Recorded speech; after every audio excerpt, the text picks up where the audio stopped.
Okay, kia ora tātou. Nau mai haere mai tēnei wānanga o te rā. Ko ai au, ko Sandy Mariuru Gates tōku ingoa.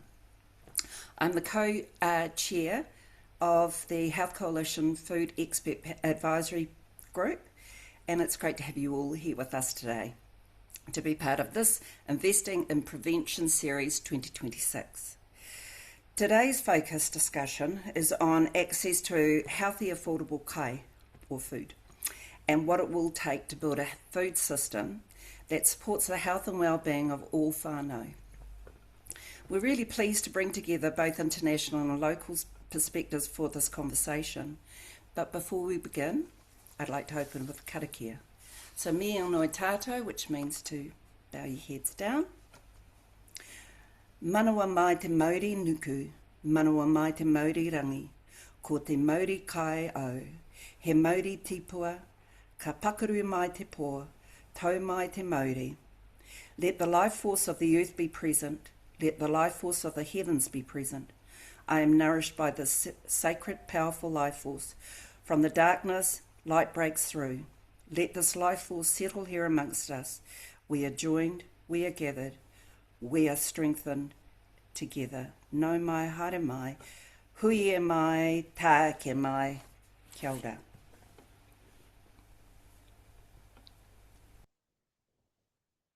Kia ora Now I'd like to koutou. hand over to Kelly. Oh, sorry. Am I supposed to do? Kia ora koutou, and thank you, Sandy, tēnā koe. It's great to be here and part of this conversation. As we've just heard from Sandy, today's discussion is focused on access to healthy, affordable food and what it will take to build a food system that supports that for the health and well-being of all whānau.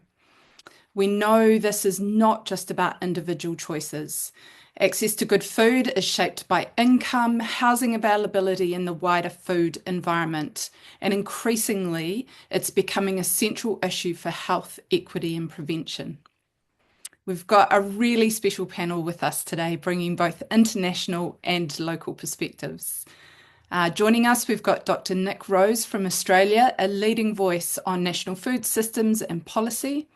We've got Levi Brinston Hall from South Auckland, working on community-led food production and access to healthy kai.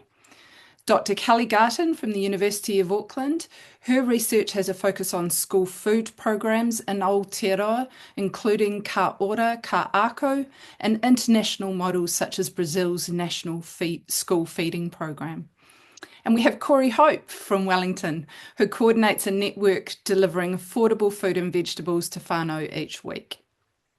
We were hoping to have Associate Professor Ana Clara Duran from Brazil join us, but unfortunately Ana Clara has had a family emergency and Kelly is stepping in for her.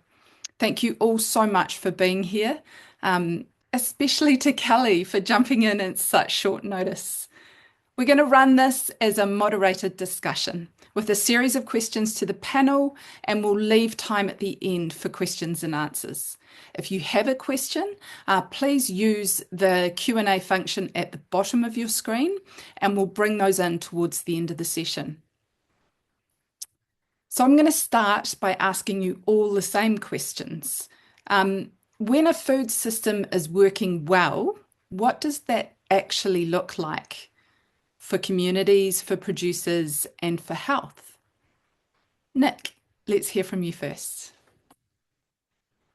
Thanks, Angela. Hi, everybody. Greetings from Naarm in Melbourne, Australia. Before beginning, just want to acknowledge that I live and work on the unceded lands of the Wurundjeri Woiwurrung people of the Kulin Nation, and pay my respects to their elders past and present.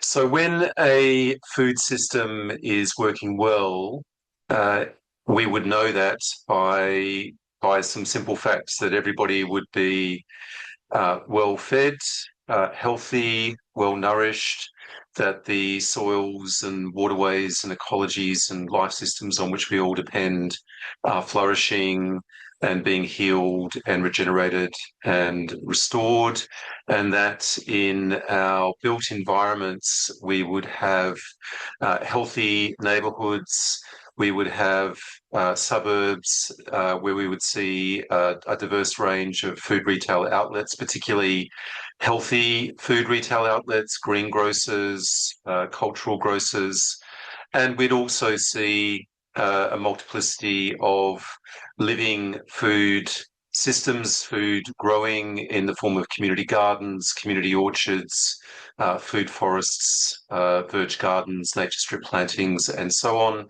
And that would flow through to all our different settings in education, from early years to kindergarten, to primary, to secondary, and to post-secondary as well. So we would see a transformed environment from at the moment where our food systems in Australia, and I think the same is true in Aotearoa, where the food system is really oriented to maximise profit for corporations, to one in which the food system is really about flourishing human and non-human life worlds. Thank you. Thanks. Thank you, Nick. Levi, so wonderful to have you sitting in front of us for a wee while. We know that's an extraordinary thing for you to sit still for very long. So, do you want to tell us your reflection of what a food system that's working would look like?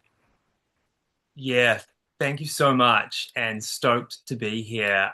Nick, you covered off some really great comprehensive points there.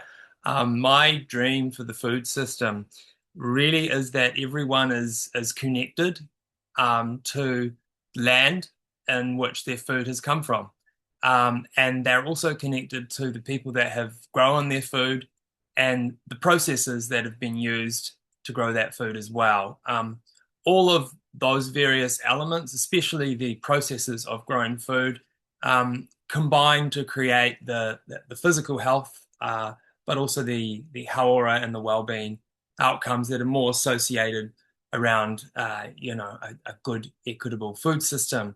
I'd also just like to say that we're just assuming that food is food for humans. We're just assuming that we're talking about that, but plants produce food for all life on Earth, and the wider ecosystem and all the animals that we share the world with, that they are equally as important. They make up our ecosystems.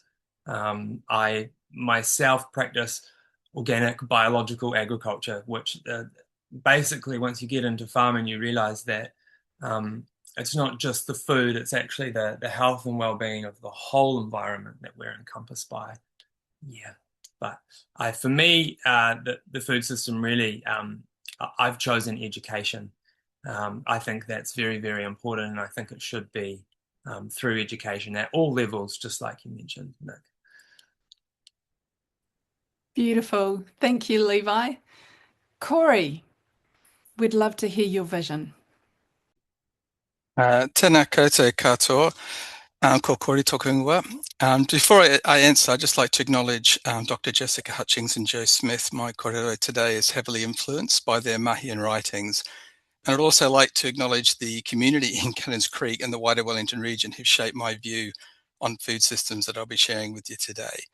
So I tautoko everything that's been said already. It feels, and pretty much what I'm going to say is kind of pretty much the same thing, but maybe it's just from a different point of view. But I think a food system is working well if the mana of all involved is upheld and enhanced. That's the whenua, the surrounding ecology, seeds, plants, growers, producers, distributors, and consumers. So so everyone involved. It's about upholding the mana, where communities are connected to their traditional food cultures, where more food is grown in communities by communities, and when food is easily accessed locally, ideally within walking distance, to get the kai that you need. And also that the kind of agriculture that Levi's doing becomes the norm, and also provides a realistic career pathway for young people to get involved with, to see that as a future for them in growing food in this way. If we can get to that, that would be awesome. Kia ora. Kia ora, Corey. Kelly, You're up. Acknowledging again that you've had very little time to prepare for these questions, so I appreciate your thoughts. Kia ora. Thanks for having me. Yeah, Todako, everything that's been said by my colleagues here around the outcomes that we're looking for and really those connections. So of course we want our food system to be nourishing, equitable, both in terms of access to kai, but also in terms of power and agency in the food system, environmentally sustainable and protecting future generations' food security, and also prosperous. But I think from my perspective in my research, I'm really interested in how it works at sort of a central or government level. And for me, that means that policies and incentives aren't working at cross purposes, because so much in our food system right now is still operating in silos, and we separate and sort of prioritize certain objectives over others. And often that's with economic return and export markets sitting at the top, often to the detriment of other social objectives.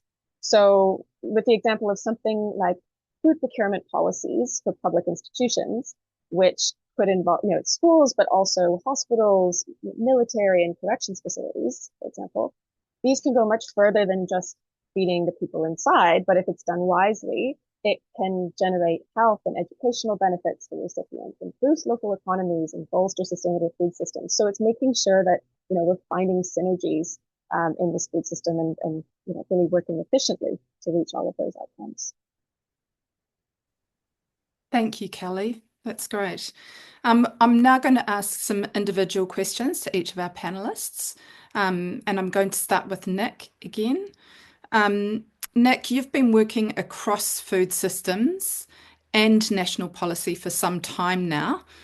What have been your biggest learnings? I know I'm asking you to synthesize a whole lifetime of work into 5 minutes. But what lessons do you think might be useful for us here in Aotearoa? Thanks, Angela. Now I'm going to share my screen if that's okay, and I do ask you to be keep me to time. So I'm going to get a little reminder, I think, when I'm at time. But I just wanted to have this as a structure for this part of the webinar in terms of the learnings over many years now in Australia. So just to cut right to the chase, these are from the better part of 20 years working in this space now in Australia at the local, state and federal level, wanting to get integrated, comprehensive food policy for our country. These would be some of the key insights, I think, over that journey.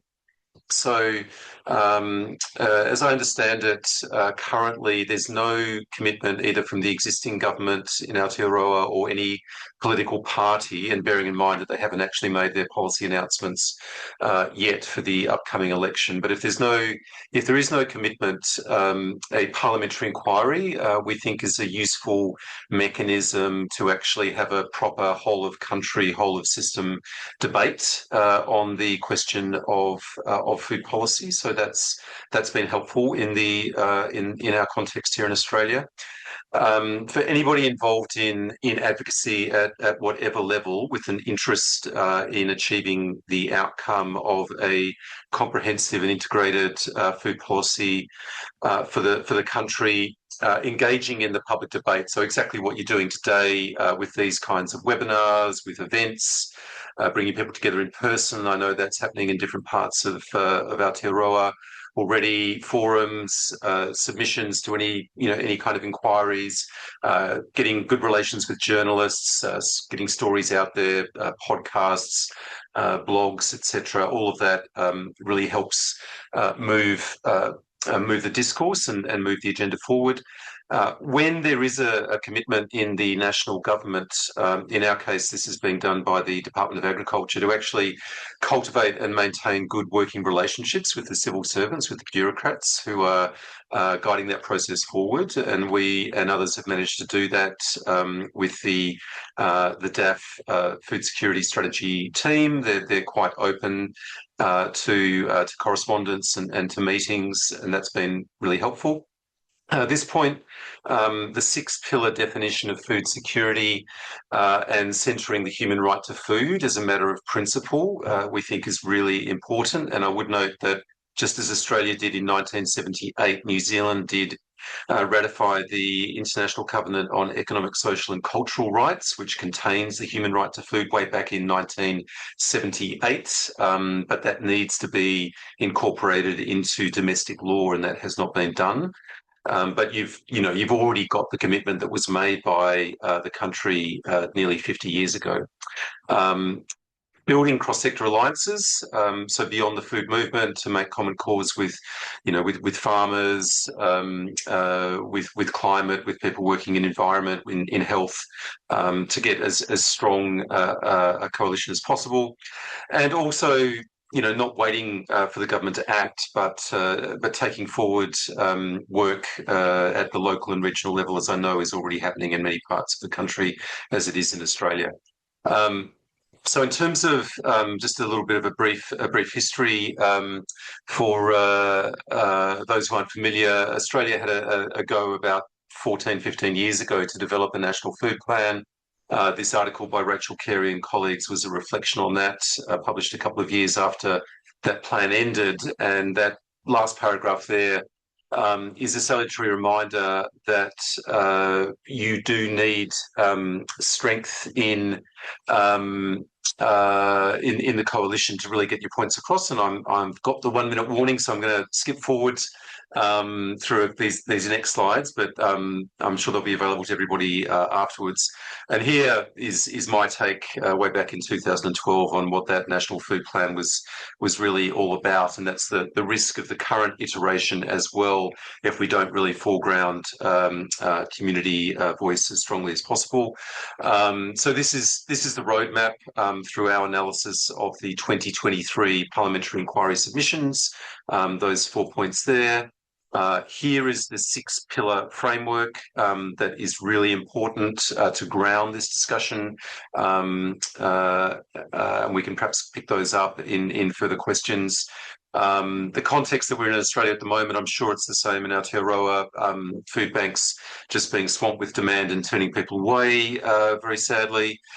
We have just completed a pulse check, got nearly 700 responses, showing that respondents are very concerned about food pricing and indeed food availability, noticing that grocery prices are already rising, and in terms of what they want to see from the federal government, supporting farmers to transition to lower input and sustainable forms of production, tackling concentrations of power in the Australian food system, particularly our supermarket duopoly, and funding this through a windfall tax on gas exports, which is very much in the news. Those were the top 3. As you see here, comments about the role of the supermarkets, and just in terms of where we're up to at the moment in the process. There was a discussion paper released last year. Those were some of the key themes from the 408 submissions. Currently, the federal government's taking us through a co-design process with stakeholders, and there'll be a draft of the strategy later this year or early next year. And then, just in conclusion, to highlight the role of local government and the work that is already underway, and the key role of local government working with local communities is absolutely central to this process. So I know I've probably gone a little bit over my time, but yeah, happy to pick up any of those in questions or share those slides later. That was awesome, Nick, and we're all good with time, mate, so you did really well. That was just so insightful, and I'm sure everybody watching this would really love the time to have a look at those slides. So I'm sure Health Coalition Aotearoa will find a way to distribute those to everyone. Really appreciate your insight and thinking. Levi, community-led food models are often celebrated, but is there a risk they give governments an excuse to step back? And what's the line between genuine community solutions and the state abdicating responsibility?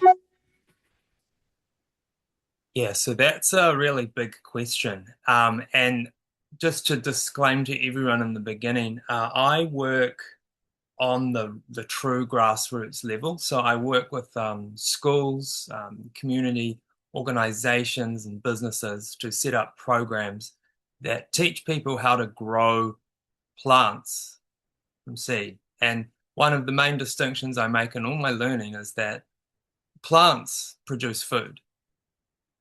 Meat, the cow's got to eat the grass. It all comes back to plants. They're the only thing in the world that has the ability to produce food. And so really, some interesting thoughts happen when you replace food with plant life or food with horticulture. And in a large part, something that I have observed and discovered, I guess we've all got this mission, right, to get people access to healthy and affordable food. So healthy kai comes, healthiest kai is harvested fresh. It doesn't spend its time in a big supermarket or between distribution facilities. It comes fresh from the soil. It's living, it's alive. Obviously accessible. Everyone has access to the sunshine. The sunshine shines. Plants capture the photosynthesis. They photosynthesize the energy and they turn it into food, which is sugar.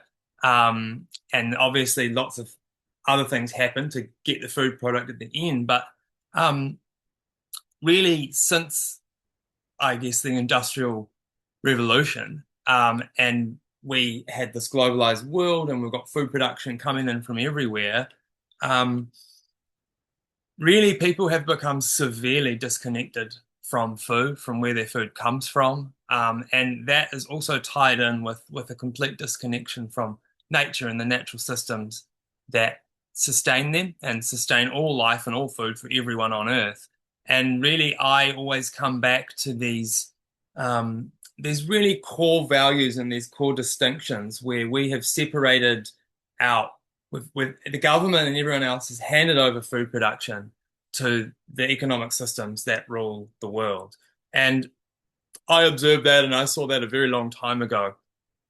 And rather than work on the top level, which I know a lot of you, especially on this panel, are working on, working to petition governments at that high level. I do a lot of work on the ground with schools and with community groups, but also with local councils as well. And the main focus of that is to actually restore a whole lot of these values, because we want to talk to people about eating better food or making better food available. A lot of people out there just think that it's fine. They don't actually think there's a problem. Perhaps we think there's a problem in this webinar. And obviously anyone concerned with health and population health, environmental health, they know there's a problem, but in a large part, the problem, I think, is hidden. It's not out there, it's not open, and it's hidden in this disconnection that a lot of us have to nature. So really, the most grassroots of it, I say to everybody, I say, look, it starts with a handful of seeds in your hand. It's the origin of all food. It comes from, ideally, it should come from a hand. These days, it comes from machines and seeds, but all food comes from a seed. There's a point of origin there, and we want people to be eating healthier. We want people to, even like in a market scenario, say we want people to be buying and making better choices as to what food they're buying. Like there is a local food movement. People are starting to value local food a lot more. But I have found that when you teach people how to grow plants, you support them in this practice, and I present this practice to people as actually the practice of creating life on Earth. Like growing plants, growing a garden is producing food for all life on Earth. It's nothing shy of absolutely one of the most profound things that you can learn to do. But when people do learn that and they actually commit to, okay, let's just grow an onion or let's grow a leek, let's see how this is, they develop a deep connection to their food. And over a period of time, and especially if we can get people engaged in this practice and passionate about this practice, that is when they'll actually, their values change. And when we can get a population or a community group, and we can help them to flick the switch and change their values, then there's a whole flow-on effect that happens after that in terms of, you're going to have people actually actively seeking that good food. And really, I mean, my big thing is I used to be a food producer, right? I've done a lot of urban farming. I've produced a lot of food for a lot of communities. But now, rather than being stuck in production, I saw, because my mission is to have big impact. I want to have big impact. I want to teach and support as many people to do this around the world as possible. But rather than just producing the food and focusing on production, just actually focusing on education and getting these switches of value to happen, and for communities to be embodying that through these gardens, programs that create pride and a sense of real community identity and connection. Going back with how we used to arrange communities, neighborhoods, you know, around the world, like a lot of these communities, they have roots in food. They have roots in what grows well in that location. And yeah, we've just lost that. We've just lost that. And coming back to the initial question, which was around the government, they have just that. And honestly, they don't do. They're doing just absolute marginal. They're doing the bare minimum. And from what I can see, that they've largely just put their hands back because it's part of this big global food systems beast. And my approach to this is to work with the grassroots from community to reinstall the value from the foundation. Yeah.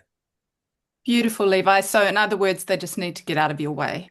I love that. Yeah, and like, I don't know, support education around the growing of plants and the growing of food.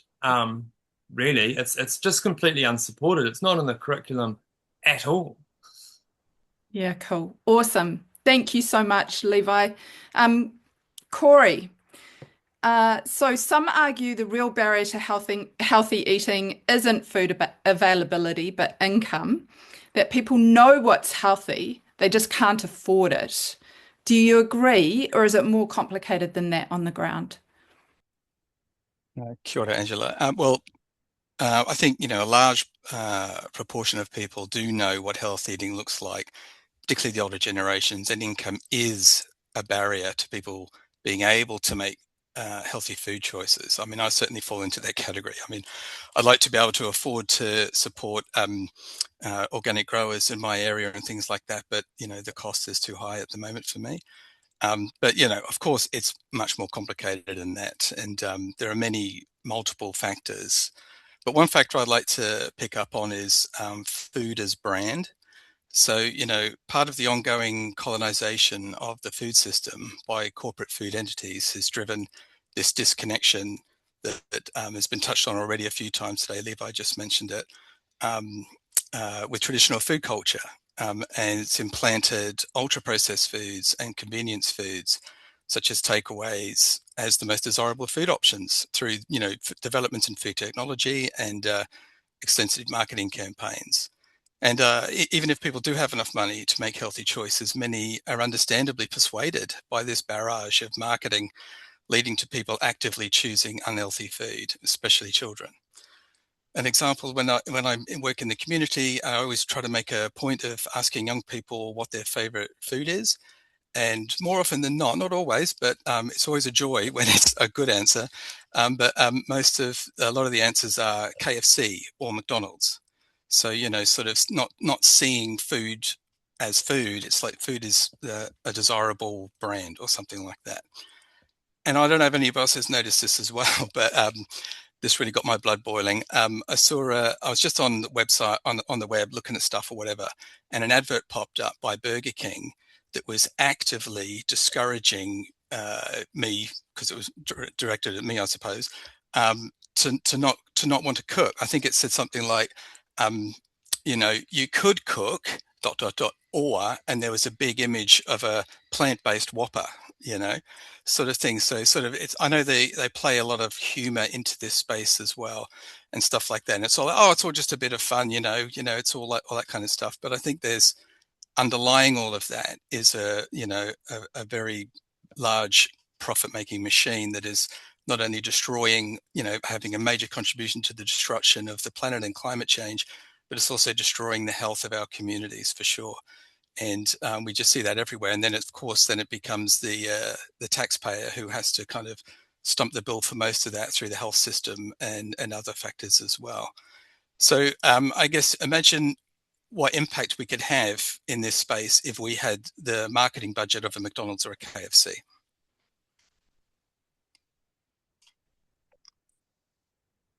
Kia ora. Beautiful. Love it. I think that's super important. Perspective. Over to you, Kelly. Drawing on your work on school food programs in Aotearoa and internationally, what does a well-functioning school food system look like in practice? And what are the key elements that make it sustainable over the long term? Obviously, here in New Zealand, we are coming to the end of one government cycle and we're moving on to a next. And so how do we avoid this sort of flip-flopping of school food programs depending on who's in government? Interested in your thoughts. Yeah, thank you. So I've been studying ka ora ka ako for several years now from a larger systems perspective. And just for context, universally provided school meals, it's internationally recognized as an incredibly powerful lever to transform food systems and health equity. Brazil's school food program is upheld as kind of an international gold standard. It's been running for about 70 years. And over that time, as part of a concerted effort to work on food insecurity, their national food insecurity rates are lower than New Zealand's now. So they've made huge progress in pulling children, families out of hunger. Recently, I had the privilege of spending some time in Brazil with researchers there to explore what we can learn from their program, which, as you say, we need to move towards that sustainability, and it's been running for 70 years. So there's a lot we can learn from their experience. So in Brazil, they've legally enshrined the right to food, right? So that's a really helpful, legal regulatory scaffolding to come back to. Kids are in school. We require kids to be in school, and so kids will be fed. It's not a handout. So in line with what Levi was saying, it's a complete values change. We don't see school food as a food security solution for families and children who are less socioeconomically advantaged.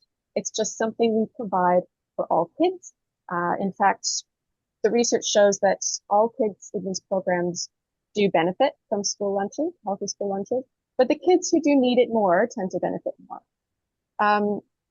But beyond this, in Brazil, the kids will be fed something healthy, something in line with local cultural traditions that is sustainably produced and that benefits local communities and economies. So their program is incredibly mana enhancing. A number of little policy levers that they've managed to flip over time is procuring food directly from family farmers. So that's a requirement enshrined in the federal law.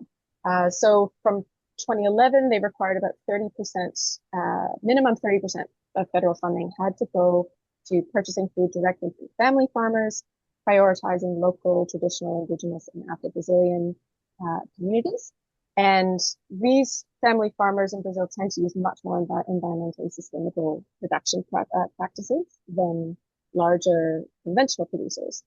So this legal mandate gave municipalities a real clear obligation, not just an encouragement. And in fact, in 2026, they raised the threshold. So it's 45% of the budget money has to go to these procuring food from these farms. And this has been shown to have a huge economic impact for these farming communities, as well as supporting and incentivizing more sustainable growing.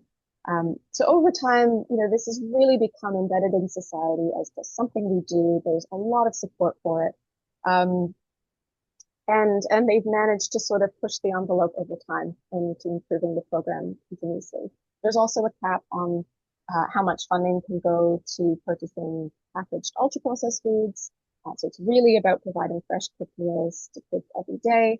And every municipality and state has to have a nutritionist responsible for the delivery of the program. which makes sure that the meals are healthy and in line with those local cultural traditions, featuring local and seasonal foods. But it also integrates feedback from schools and students on what works. So I think the original model of Kaala Ka'ako did a very good job of integrating these different objectives across education, health, and environment and economy to maximize impact, and value for investment. And that's a mindset that we need to get back to. But a critical element that we've never had is this long-term sustainability. And in Brazil, they've cemented this legislation into national law. There's a minimum guaranteed budget every year, and it's been resistant to all kinds of political changes, conflict, upheaval, and this provides the foundation for long-term investments for improvement. So, for example, investment in bolstering different production processes, investment in infrastructure. So, all of those schools now have kitchens where the meals can be cooked freshly.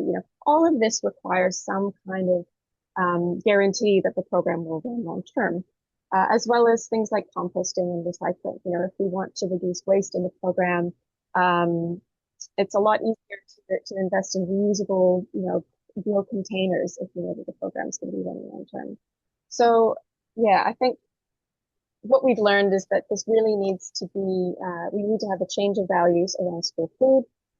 It cannot be seen as a handout. It needs to be something that we generally do as part of sending kids to school, and really working on getting that cemented into permanent funding and national legislation.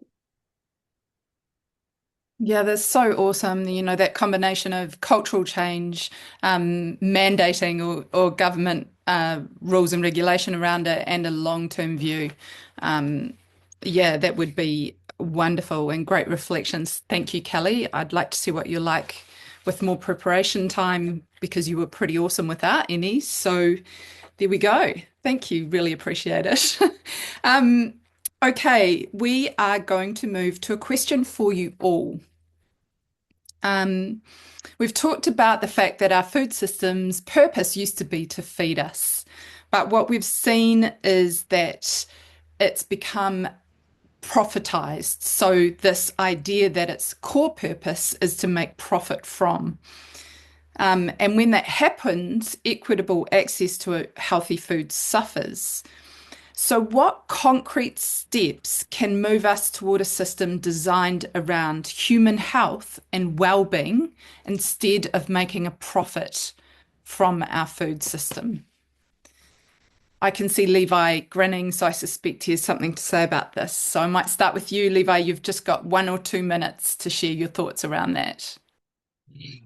Yeah, cool. Well, I'm sure people can guess my answer, but the answer is that the sunlight's free. There's plenty of land on planet Earth. Most of us have access to water. And if we can teach people how to grow food, not only are they going to have access to it, they're going to be sharing it with their communities, strengthening their local ecosystems, and ultimately shifting the values of what food means to them, because they'll realize the difficulty involved in actually producing the food. And that's really something that most people don't realize. And you never realize that until you actually try to grow food at some kind of, meaningful scale yourself. I think it's the best thing ever. I think it's relevant to every living person on planet Earth. And that's where I'm focusing all of my time and energy. Because I have seen the transformation of values that happens, especially if we can get it on every level of education, from ECE through primary and secondary. And I'm talking authentic education around this, not just a project in term 4 where you plant a spring garden. I'm talking every term, every student sowing 100 seeds, harvesting those seeds, cooking them, because what we need is exposure to the full circle of life, which runs in seasons. And if students and young people, if we actually mandate them going through that, and I'm strict on this, it should be mandated, it should be in all education, all schools, every student should be exposed to it at every level, because once they go through and they repeat these cycles of growing, harvesting, and cooking their own food, they're going to pop out at the end of, their 10th year of education. And they're going to have it embedded in their values. And then when they get jobs in government, they're going to be making decisions based around those values. Yeah, beautiful. So, reconnection, right? Reconnection to where your food comes from, into the natural systems that grow it. Love it. Corey, how do we move away from this profit-driven food system into reframing what our food is for? Kia ora, Angela. So I think a good start would be to decolonise our food system and adopt an Indigenous approach to food systems design, such as the Huaparakore model that's really taking off here in Aotearoa. And that includes a quadruple bottom line, including social, cultural, environmental and economic factors. And I think another good way to decolonise the food system would be to ban the advertising of junk and industrialised or other unhealthy food options. I mean, we did it for smoking. Why not for unhealthy kai? Surely that's within our power. And I think we can still have a thriving food export industry, creating employment, but not at the expense of the whānau or our communities. And I think what we really need is to, alongside that kind of trade and export focused food system, to have a community focused food system that sits alongside it and hopefully interacts and crosses over with it. But in my view, both of those systems should follow the quadruple bottom line. Beautiful. I love the idea of this two-system version as well. I think that's a really clever approach given where we currently find ourselves and perhaps a transition. Kelly, I'm going to hand over to you. What's the answer? How do we move back to a food system that feeds us? I think it's about transparency. So HCA has an ongoing campaign to shine light on lobbying and political donations to level the playing field in what happens centrally within government. We need government to be responsive to what the people at the heart of our system need and are calling for. And people want better access to healthy food and affordable healthy food. Most do believe that our environment needs to be better protected. And there are many policy options to help us get there.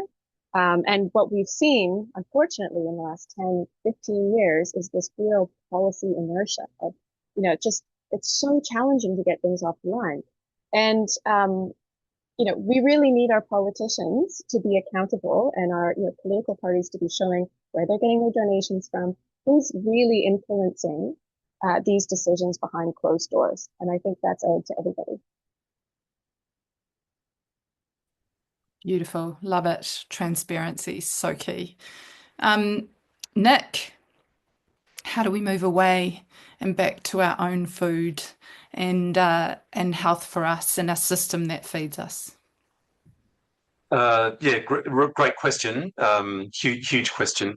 I think it's really about our values and our priorities as people, both in Aotearoa and here in Australia.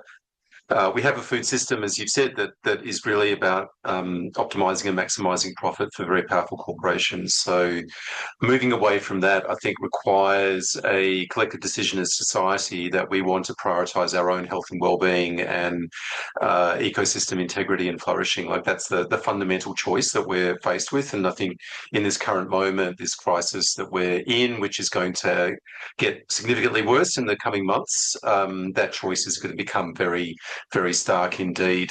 So I would endorse what Corey said about decolonisation and embracing the cosmology, the worldview of First Peoples who live sustainably for millennia, for tens of thousands of years. There's so much that we need to learn. We who are not Indigenous, not First Nations, need to learn and embrace from that history, that context. Also, just some concrete things. We need to push back against some of the powerful actors. Supermarkets I've mentioned. Another one is the fast food corporations. So later this week on Thursday, actually, we are having a forum about a key issue in the planning framework here in Victoria, and it's true right across Australia, which basically gives these corporations a free pass to set, you know, if it's in a commercial district, they almost don't even need to get planning permission from the local government to set up a new fast food outlet, even if it is, as it is in many cases, right across the road from a primary school.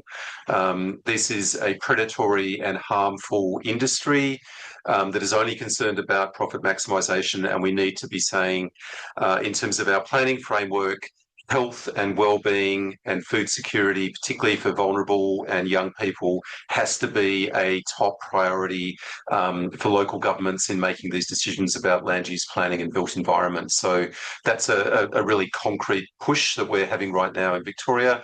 And then at a positive, I think it's a combination of like pushing back against the predatory profit maximising harmful industries like the fast food industry, but also positive actions that Levi has spoken about and Kelly and others, and one that I've mentioned in answer to some questions that have come up with the opportunity to have universal school meals is a really powerful measure to give every child in every school throughout the country a great start with healthy food that is sourced from local farmers that are working the land sustainably is a powerful thing that your country can embrace, as can we, and that would take us far in the direction of a food system that values life and people rather than simply corporate profit.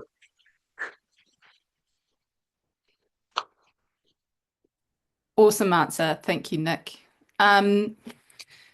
Well, you've done so well in terms of time, which gives us a time to have question and answer. There's some amazing questions that have come up on the thing. I'm gonna kick to a couple. I know we're not going to get to them all. I think interesting talking about education. I've actually heard, I think all of you talk about the importance of education as part of the solution. And what we've found here in New Zealand is that we're actually moving away from food education, not just in terms of what we grow, but in terms of home economics, or this idea of being able to transform food. And even that is being defined as a version of financialization of our food, whether it's into tourism or the food industry. So this core ability to cook for ourselves, or to know how to cook for ourselves, or to know how to cook from scratch. And I'm wondering, Nick, is that what's going on in Australia as well? Can you see educational solutions? Can you see your education system stepping back into helping people know how to grow food and know how to cook from scratch?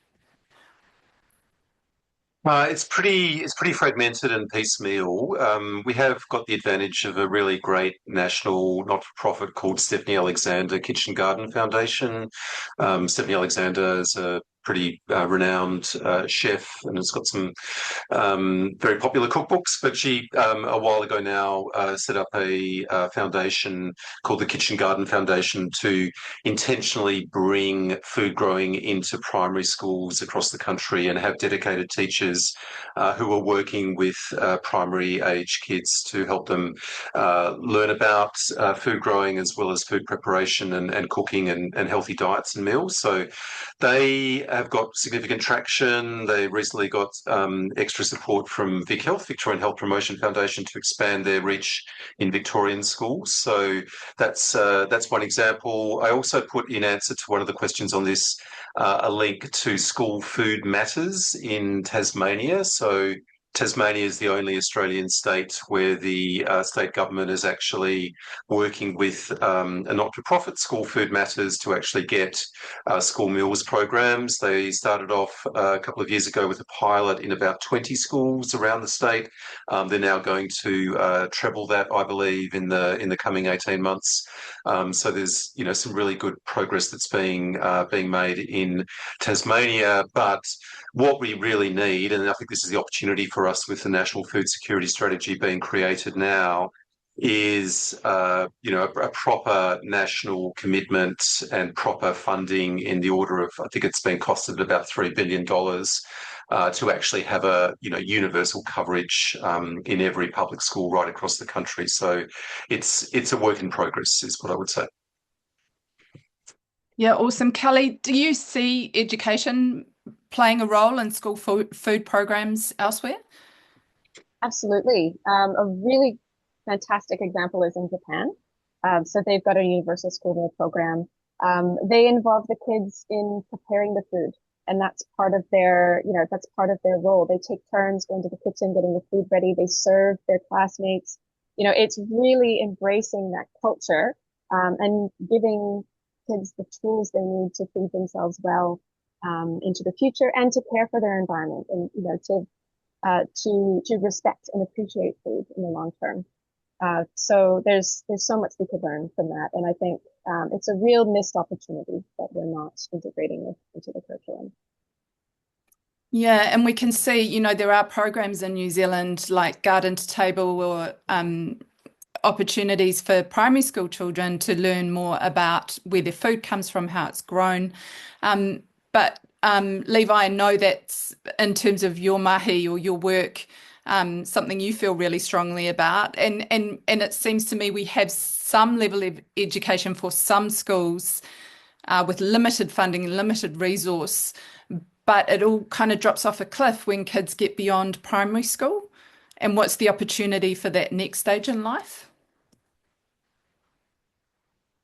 Yeah, it's been really disheartening to see the investment pulled back on this, like the school lunches program in New Zealand.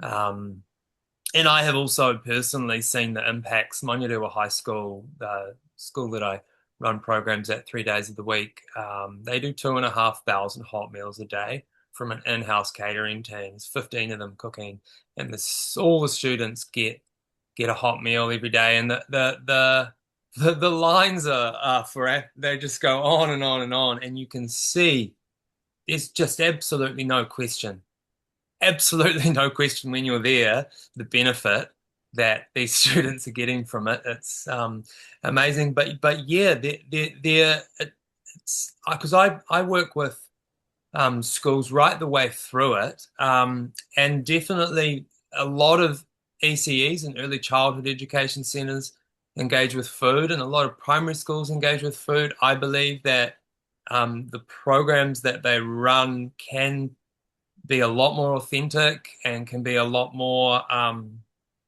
sort of enmeshed within school values. And a lunches program does that very, very well, but also just the level to which many schools are teaching it is very token. I would like to see a lot more happen. And when we get to high school, yeah, it's really just, it's just not really included. You can study horticulture, and I do teach children horticulture.